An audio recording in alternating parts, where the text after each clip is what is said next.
పార్టీలో ఉండి బాగా శ్రమపడితే గుర్తింపు వస్తుంది. కానీ ప్రైవేట్ పార్టీ నేను పెట్టుకుంటే చూడండి, ఏనుగు పార్టీలో ఉండి కేసీఆర్ మీద వ్యతిరేకించి ఒక ఎంపీ టికెట్ కోసం వాళ్ళలో జాయిన్ అయితే వేరేస్తారు ఓట్లు. అంతా ఐపీఎస్ ఆఫీసర్ బండి సంజయ్ బీజేపీలో ఏరుగంట డెవలప్ అయింది. అట్లా కావాలి. వాళ్ళ సిద్ధాంతాలు అట్లే ఉంటుంది.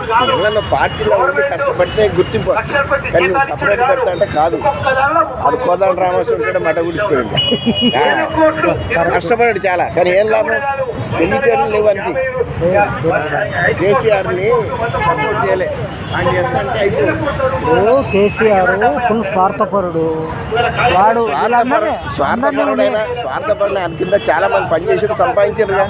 మరి ఇప్పుడు రియల్గా ఆయన ఒక బోర్డు పెట్టాడు కేసీఆర్, మేధావులు రావద్దని. ఎందుకంటే వానికంటే మేధావులు వస్తే వాడు పోతాడని కింది వాళ్ళనే పెట్టుకున్నాడు. ఎట్లా పోయిండు?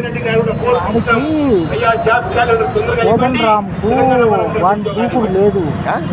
కోదండరాంకు దూకుడు లేదు. ఎందుకులే, ఫస్ట్ వాని వల్లే దాదాపు వచ్చింది తెలంగాణ. వచ్చింది సార్.